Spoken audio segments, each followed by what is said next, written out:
Folks, we're back. We are. It is I, your favorite, the one and only, Nick Paquin. With me is my compatriot, my friend, my colleague, my fellow co-host, Ben Grant. That's right. Attaboy. How we doing? So Ben, you and I, we did our own little podcast a little while back. All 5 to 10 people who listen to it might remember the name. The name was Ad Hominem. We're sticking to it. Yep. We created a podcast for back then. I think it was mainly political and current event commentary. We're expanding a little bit this time to cover sports and pop culture. We're also going to be transitioning over to having a guest system after the first show each week. We did the podcast and it was fun, and you moved to North Carolina, and I use that as an excuse to not do it anymore. Yeah, well, moving is always let's go back in time a little bit. Yeah. So when we first came up with the idea about the podcast, we were both all in. Mm-hmm. I think with the idea at Hominem, what we were doing, finding some of those memes out there that we felt were projecting quote unquote fake news, right? Yeah. And being able to kind of sift through the comments and go back and forth on the comments and really see where other people stood, our feelings on where other people stood in relation to what we saw on social media. All the while I was planning a wedding which executed flawlessly, and then moved to North Carolina 2 weeks later, which really threw a cog in everything, because we were on the precipice of greatness here with the podcast, I felt. No? Yeah. I thought, I thought it was well produced when we were doing it. We always had a great agenda, and obviously you and I always have great conversations. I think what got us back to this, even despite the distance, is why we wanted to do it in the first place, and why we're picking it back up now. And I think that always has to do with even in the current the current climate with this COVID-19 and quarantine, and we still hold strong beliefs in creating an open dialogue, getting different perspectives on what's going on in the world, and just having great conversations. And there's so much opposition to discourse, and people attacking other people's character when they don't agree with them, and cancel culture and censorship. This is about opposing that and having a good time doing it. Yeah, and I think the good time aspect is really important, because previously what we were doing with Ad Hominem, right? We were it was very politically fueled, or there was like a lot of social, sort of like the hot button issues that we were touching base. And this version of Ad Hominem is really, it's not that. We do anticipate having a special guest weekly. For those of you listening, that would be you. We're more than happy to take volunteers. I mean, Ben and I have ideas on people who we'd like to reach out to discuss various topics. That being said, we want to make the focal point on the guests, right? And to have open dialogue on a variety, whether it's pop culture, politics, the pandemic that we're currently going through, whatever it may be, topics of interest to that particular guest. And I think watching Dan, I mean, you were just recently on Let Freedom Ring, Dan Bolio's show. So Dan, I will give you a shout out on our intro back to Ad Hominem here. You were on that, and I think that, because my name was mentioned several times throughout your time on the show with Dan, and the copyright litigation is ongoing. Yeah. But I think it both sort of got our adrenaline pumping and wanted us to get back into something similar. We saw what Dan was doing. We really like what Dan's doing. Yeah, Dan has a great show. He has a great format, and ours is going to be, a little bit similar. I think our dialogue and and maybe friendly debate might come into a little bit more effect with this show, between us and the guests that we have. But yeah, I mean, Dan, that experience with Dan and his success not being in a studio, because that was always my thing. How are Nick and I supposed to do this if we're not face to face, if we can't continue to have my brother Adam Grant, who is pretty great with media. He was producing it. If we can't do that on a week in and week out basis, how are we going to get this to work? And Dan's ability to kind of circumvent the issues with not being able to get into studio and do it on a platform like Skype. I said, why aren't we doing this? So for sure, that was definitely a catalyst, and I'm happy we came together. Yeah, absolutely. Just to piggyback the point off Adam, you really don't know what you got till it's gone. You and I here were fumbling through trying to get this meeting situated, and I made that joke to you that it was the equivalent to when Congress was pressing Mark Zuckerberg on how the internet worked. There was definitely quite a few okay boomer moments for us trying to get this was all you don't realize what goes into producing something like this until you're actually trying to do it. And I work in technology. I'm ashamed to say after my performance trying to set this up, but I think that's a good segue, right?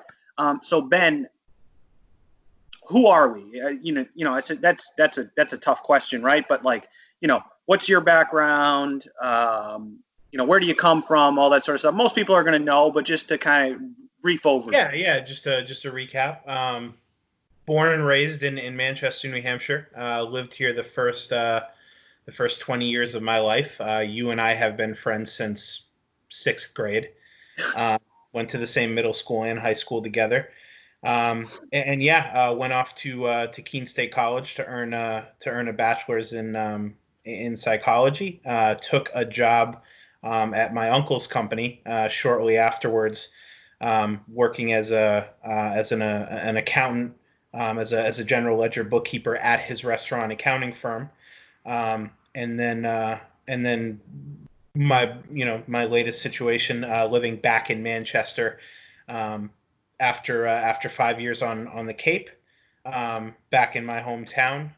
Worked for Southern New Hampshire University for a few years and have recently moved on from that situation. So I mean, as you know, grew up a little bit more staunchly conservative than I am now. I feel like I'm much more of a centrist.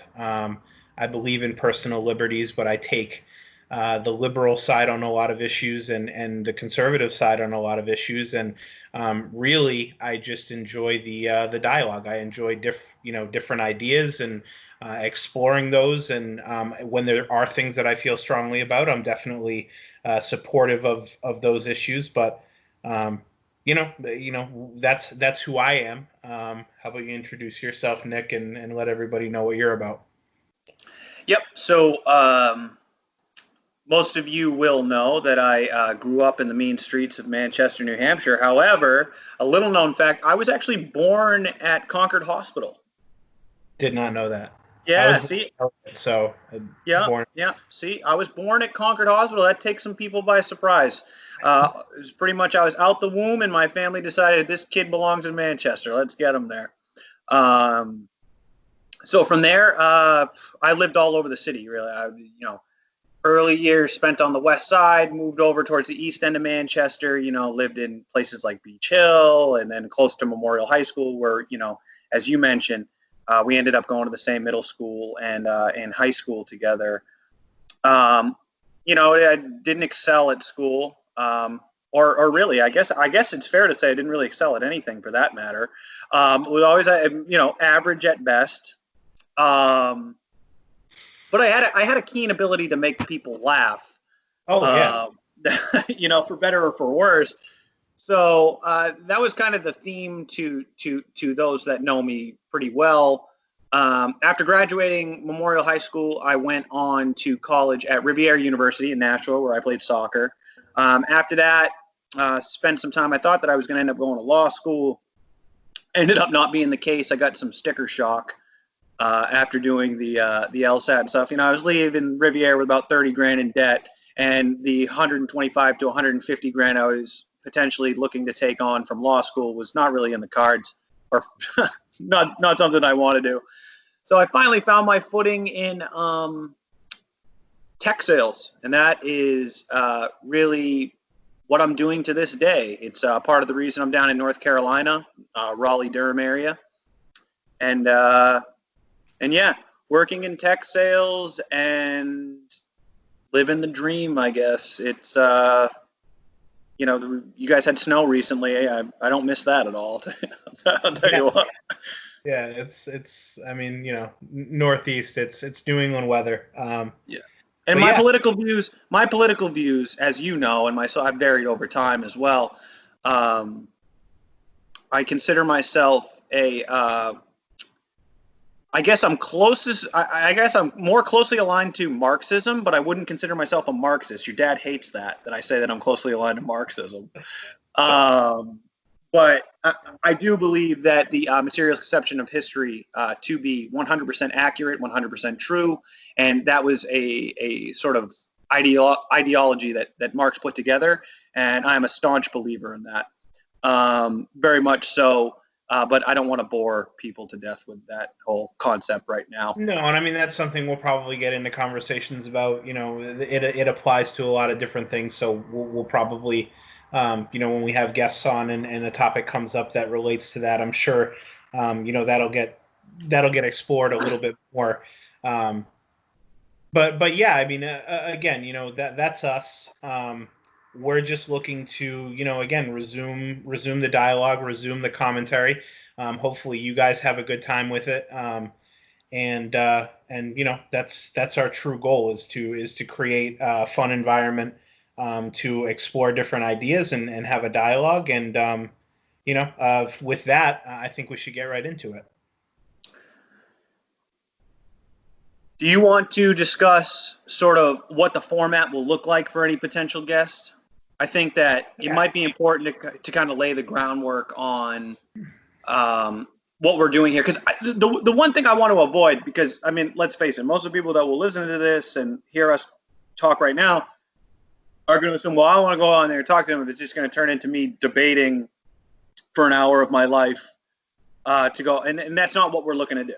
No, for sure. And this is like I said, this is anti-censorship. This is anti, I don't agree with you, so I'm going to try and shut you up or insult your character because of what you may personally believe in.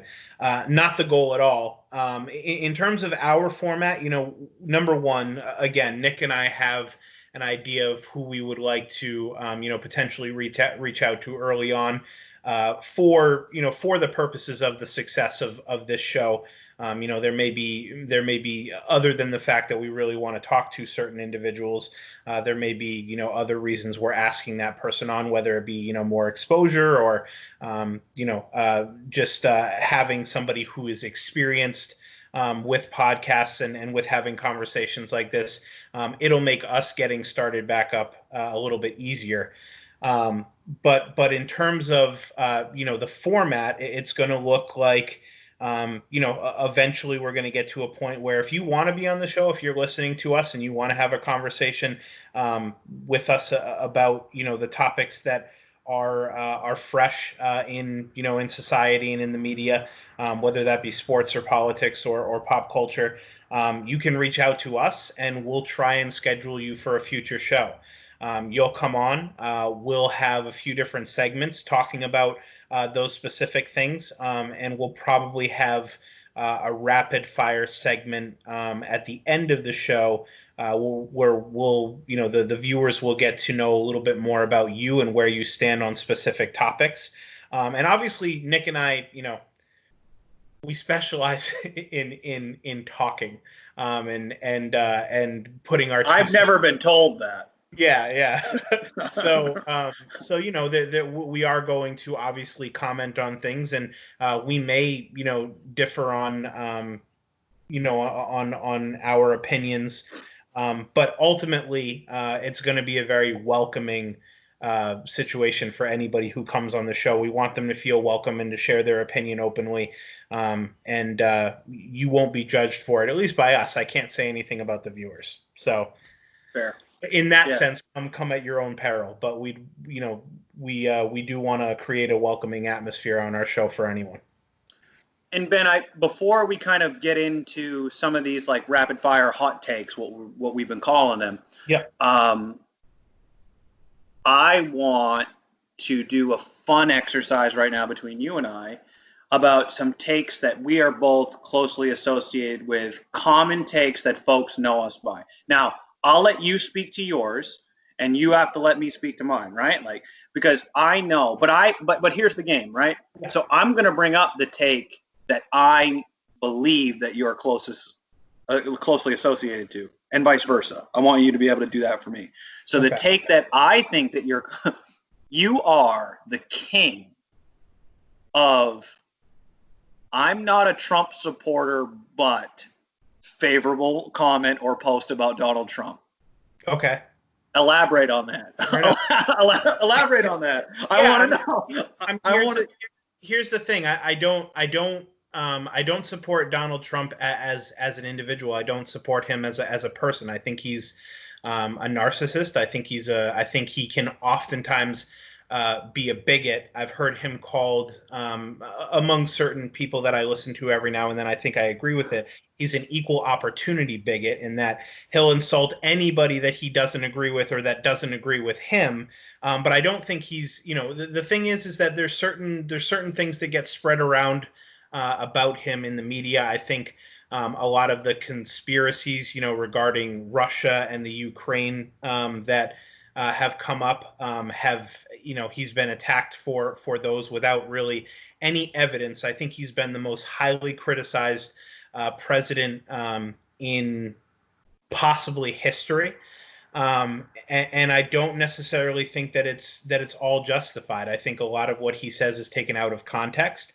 I think there are plenty of things that you can criticize him for, but if you it's one of those things where if somebody says in the same sentence, which happens a lot, I don't appreciate Donald Trump's stance on trade with China, and he hates black people.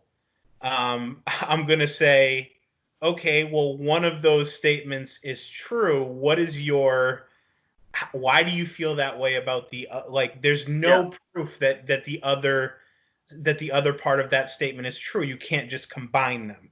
Right. So again, I think that goes to, the ad hominem aspect of this show, is that I do think a lot of times Donald Trump's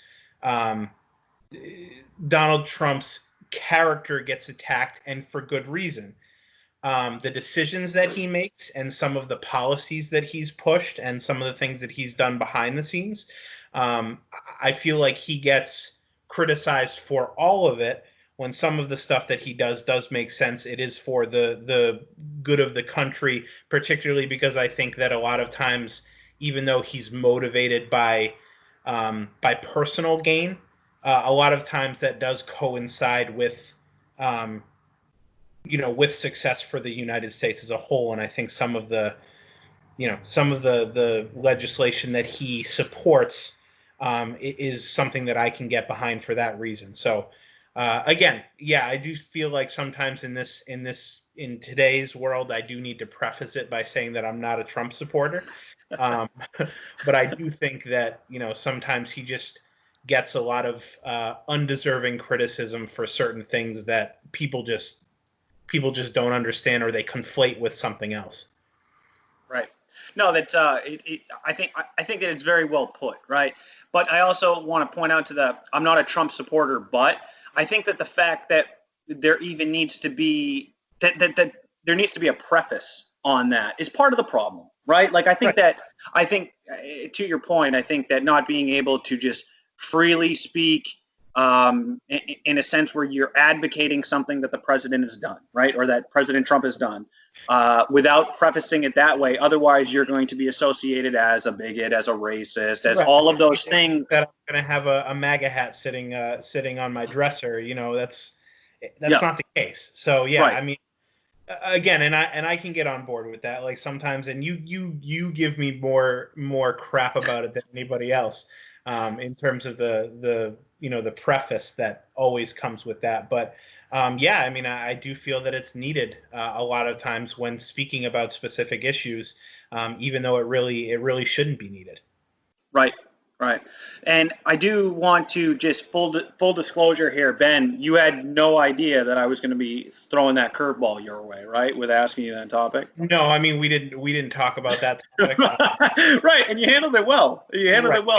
It's partially expected at this point between you and I, but yeah, I didn't know that was going to be part of the show. So, again, that's what this is about. Sometimes it's not necessarily going to be a question you're ready for.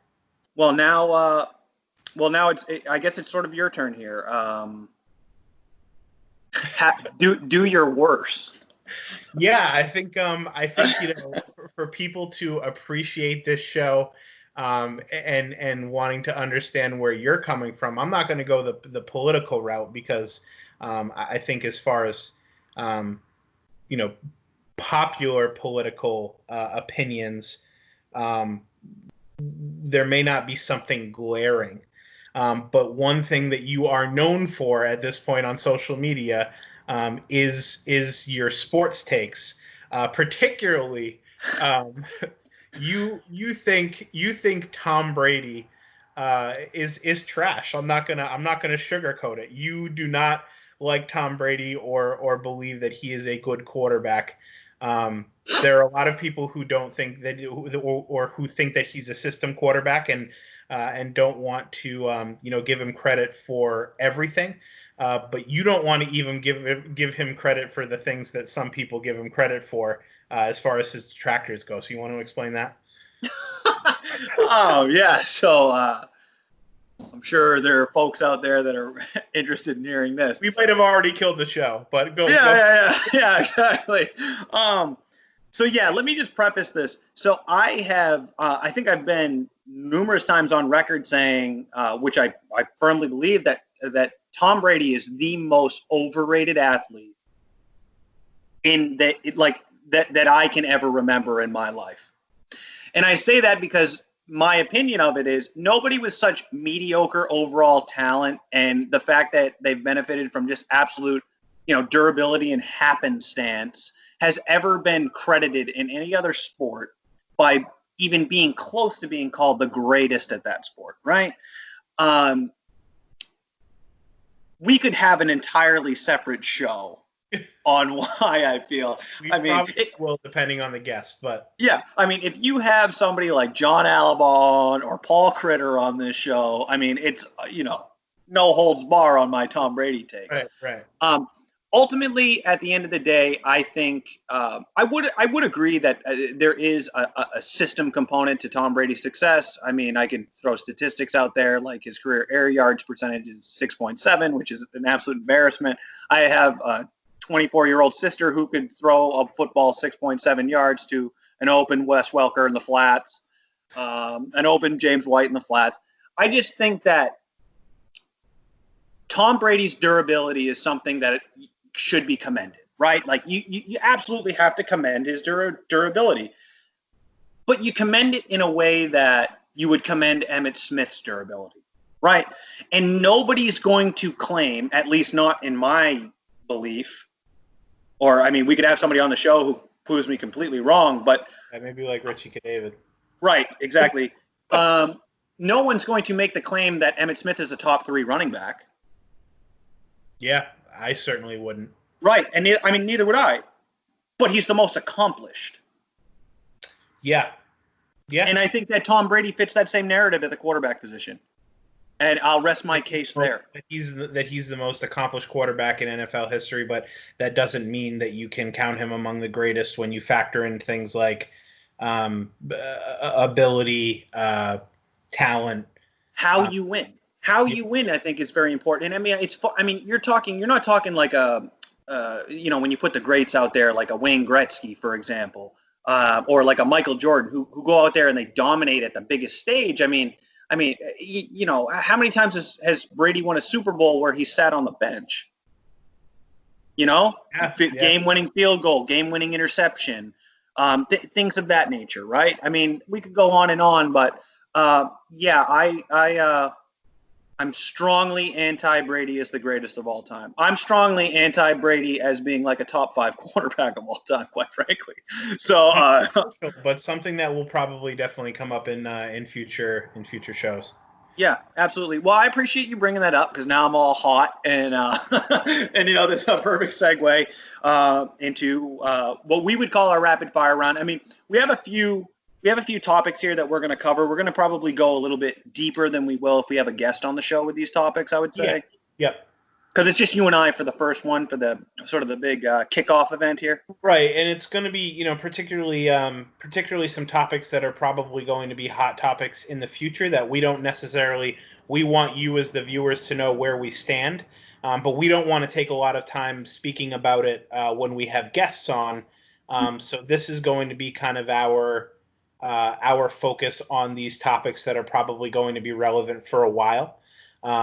And do with it what you will. And then in future shows, we may repeat some of this, but again, we want the focus to be on our guests in the future, and about their dialogue and their ideas being the focal point. So this is an attempt to make sure that we get some of this stuff out of the way. Yeah, perfect. So for first take, I mean, this is like the most obvious one. I mean, we've all been confined to our homes here. COVID, the pandemic. Ben, I follow your social media behaviors and all of these sort of things. I mean, you have a lot of takes with COVID. I will, let's get your overall, just sort of your general thoughts. Yeah, and a lot of people probably think at this point that I'm an anti-vaxxer, or one of those people that stands out there 5 days a week saying, we need to get back to work and the virus is fake. Present company included. Yeah. Not the facts at all. I have been quarantined for 2 months like anybody else. I've seen a total of 5 people face to face. In terms of my friends and family. I'm not talking about going out to a store, but I'm talking about people that I've really spent time with.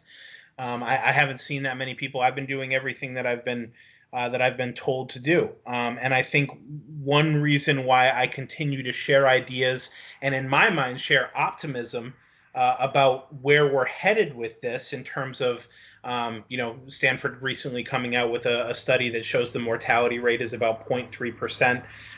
The fact that there are numerous therapeutic options coming out for people who get it.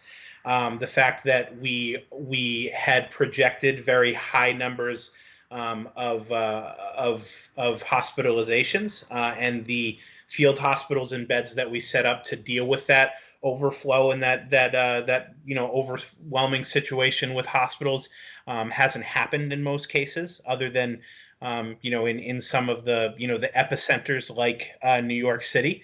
I think what a lot of people are forgetting is this was never about not getting the virus.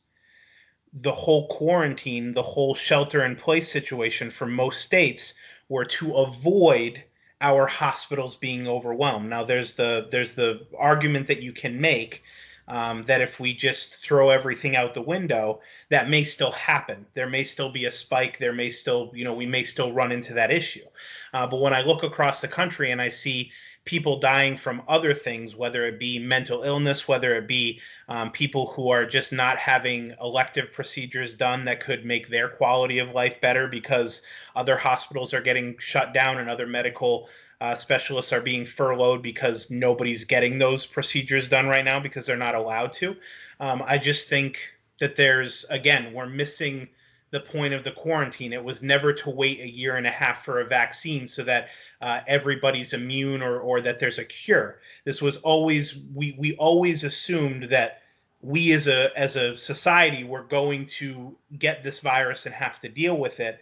The shelter in place and quarantine was always about not overwhelming the hospital systems, and I think people are losing sight of that. So that's why a lot of my social media posts recently have been to kind of get that idea in people's heads that we still need to be careful, we still need to observe proper social distancing in many situations, but getting back out there and kind of returning to a little bit more normalcy is something that we always expected to do.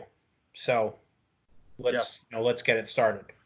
Yeah, no, that's yeah, that's fair, and I'll be fully transparent with you and anybody who's listening. Is I fell off the pandemic sort of interest bandwagon, if you will, very early on.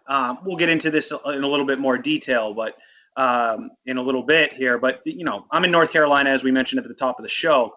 Yeah. And North Carolina was under a state of emergency before New York was. So this has been ongoing down here. I mean, there's, as you know, and I'm sure other people who know me know that I still play soccer. I still love the game.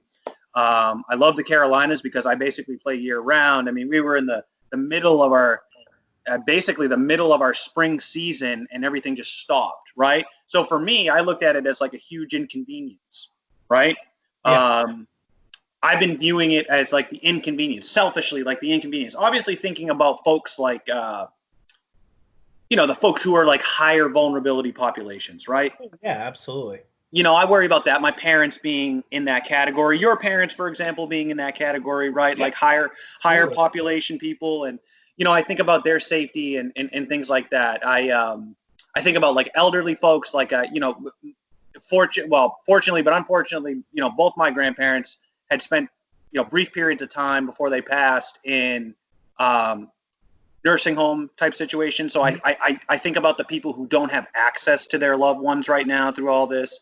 It's yeah, and yet still, the issue being that most of it, 1/3. I shared an NPR article the other day. 1/3 of all deaths in most states are in long-term care facilities. So not only are you having these elderly people and these people with with vulnerabilities and disabilities being the ones that that pass away, but you're in a situation where their family can't really support them in their time of need in these situations. It's sad. It may be necessary, but definitely a good point.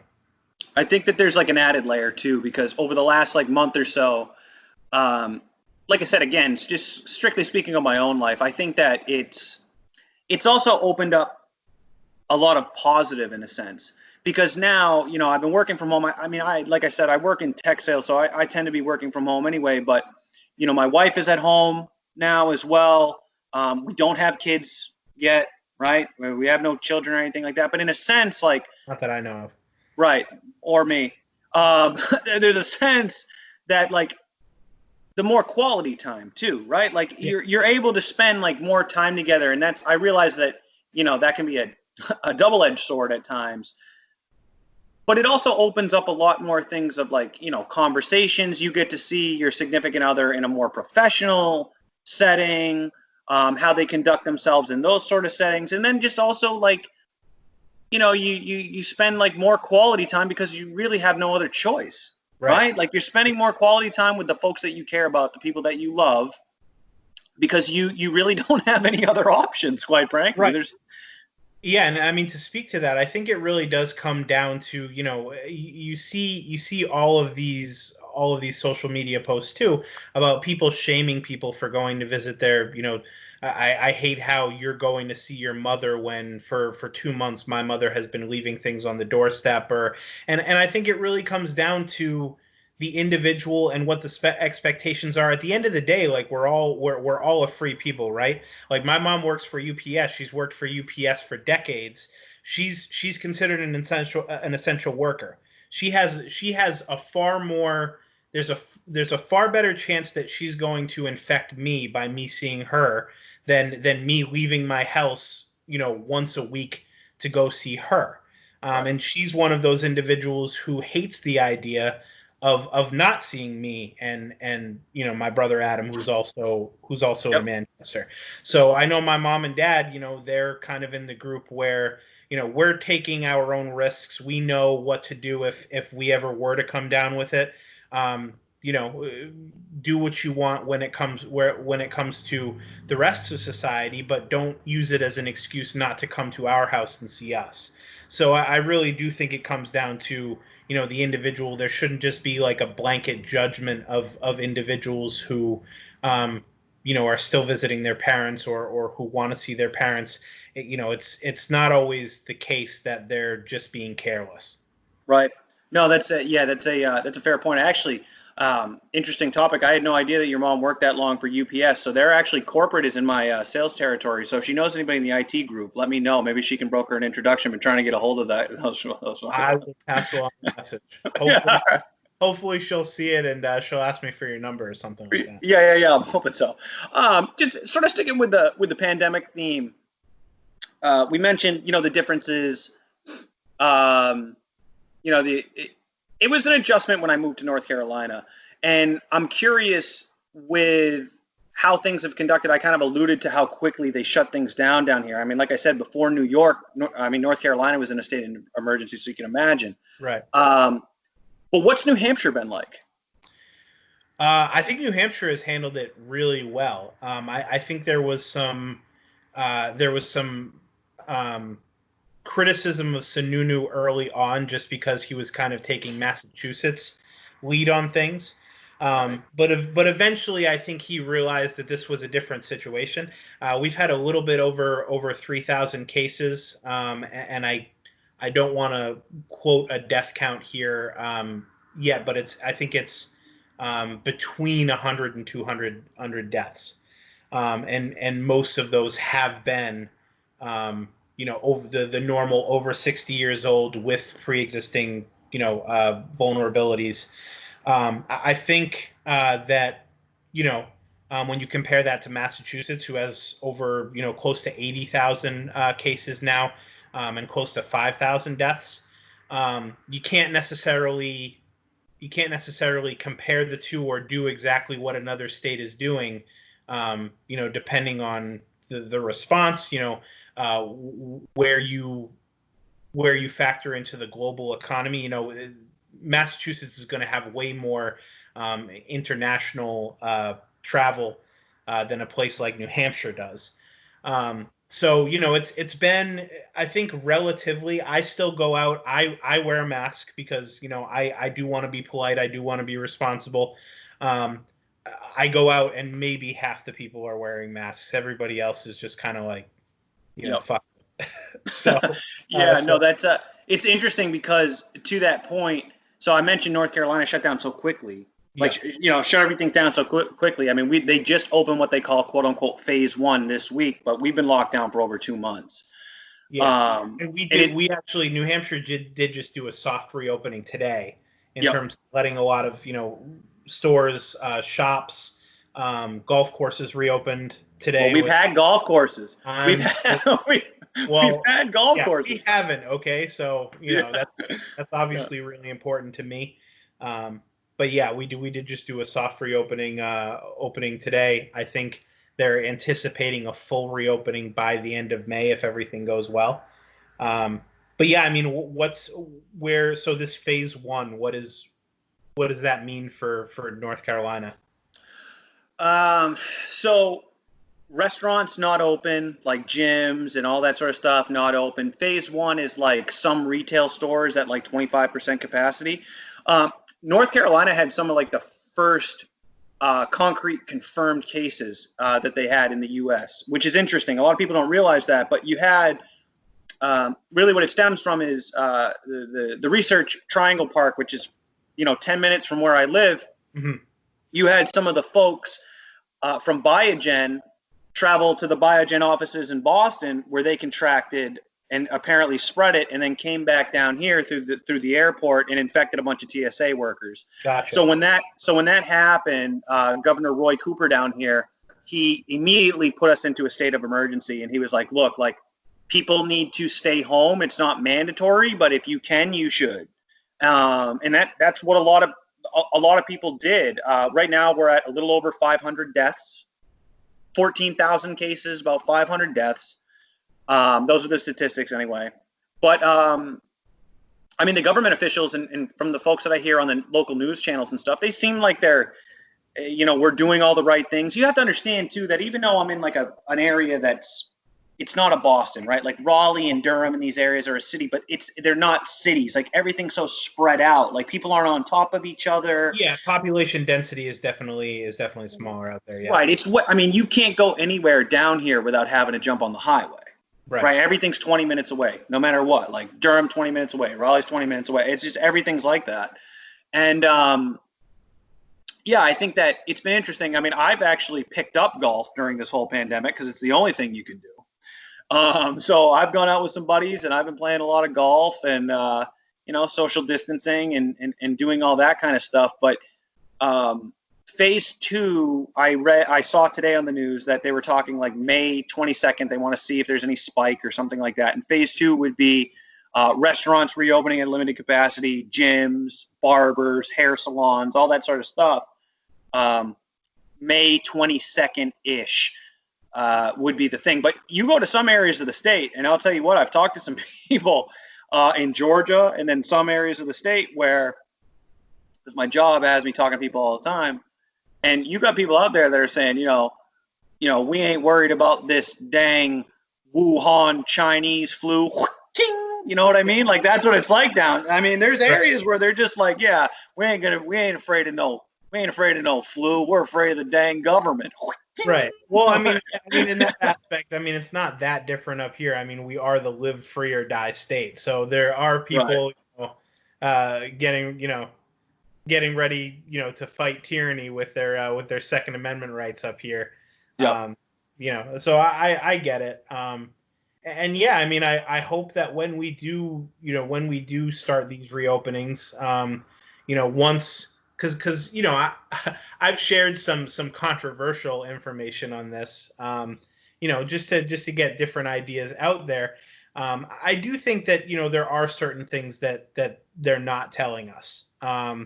Whether it be and nobody can deny that when it comes to insurance and big pharma and vaccines and therapies for this, that there is always going to be a profit factor.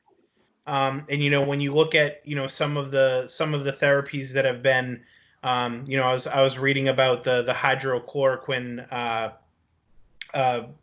how that has had a lot to do with 1.4 billion people in India, and they've had 11,000 cases. And it's because that's one of the biggest supplies of that drug in the world. And a lot of people are on it already for other things. So people are saying that it might even be a preventative. Problem is that prescription for people in the United States would cost $89.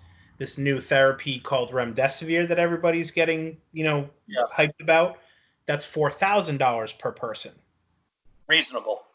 Right. So you see where profit can be a factor in some of these decisions. And, again, I believe that we need to continue to be vigilant and continue to be careful and respectful.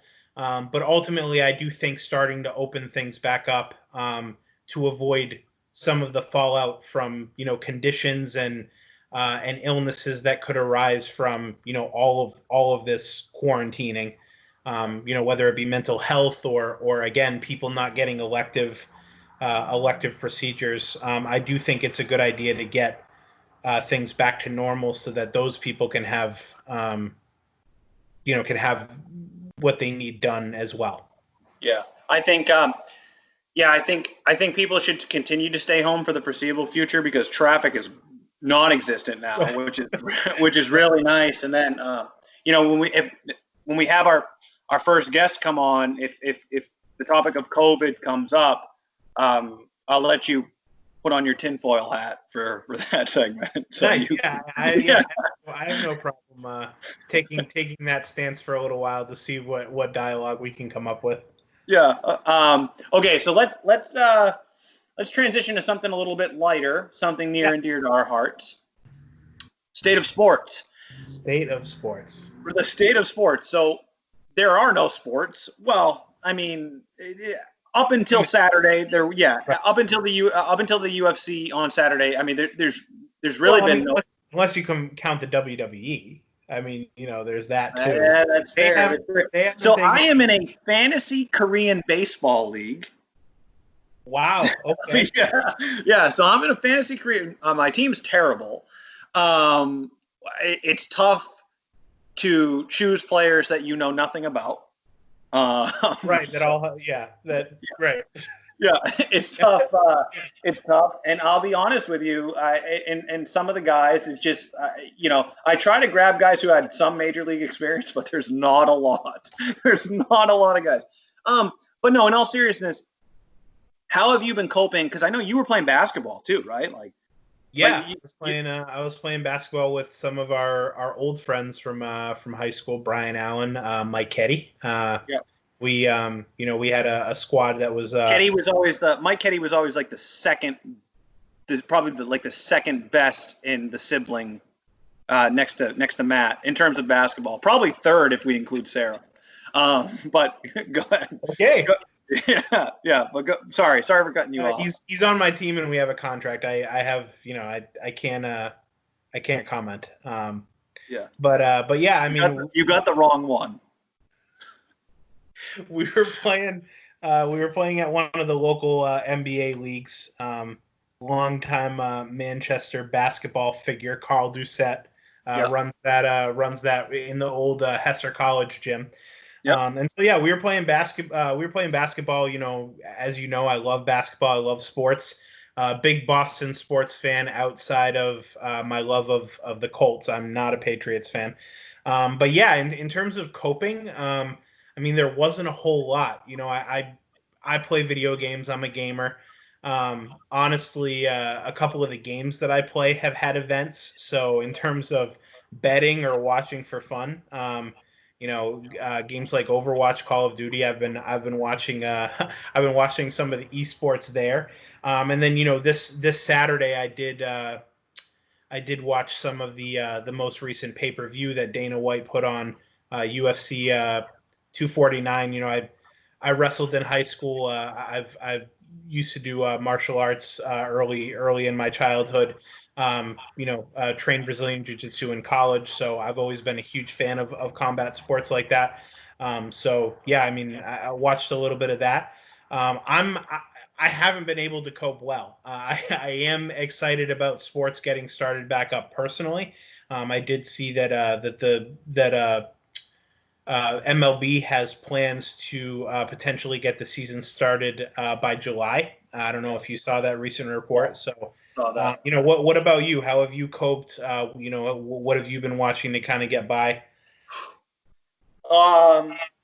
So I did watch some of the UFC fights, obviously, because what else are you going to do? I mentioned, playing Korean Fantasy League baseball. I'm not catching those games. They're at weird hours. But yeah, I mean, I've been picking up a lot of golf. I know that this is really rubbing it in and throwing some salt in the wounds, but I've been playing quite my fair share of golf, probably more golf than I've ever played in my entire life. I mean, I was at the driving range every day this past weekend. Been probably getting out and playing a full 18, 2, maybe 3 times a month. It's been nice. The courses down here are beautiful. You can speak to it. You've been playing the game a lot longer than I have, but as you pick up little tidbits of information and you're able to apply it, golf's a weird game, right? Because as you're able to apply those little tidbits of information and keep playing and pick things up, you get like more and more addicted to it. Like, oh yeah. I mean, it's crazy. Especially when you're starting out, 1 or 2 amazing shots in a round, you can be pissed off and ready to quit the rest of that day. Yep. You stick a green from 130 yards out and, land it 2 feet from the hole, and you're like, this is why I love the game. And Yep. you're back there the next day. So, yeah, I totally get that, whether it's, applying little things you learn about improving your approach, your swing. It is one of those games that's extremely addictive, despite being extremely expensive in some cases.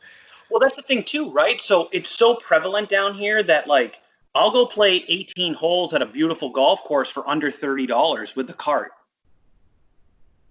Yeah, I know, but you know what I mean? It's I mean there's 10 minutes from where I live, where I'm sitting right now, there's probably 15 courses or country clubs within a 10-minute radius.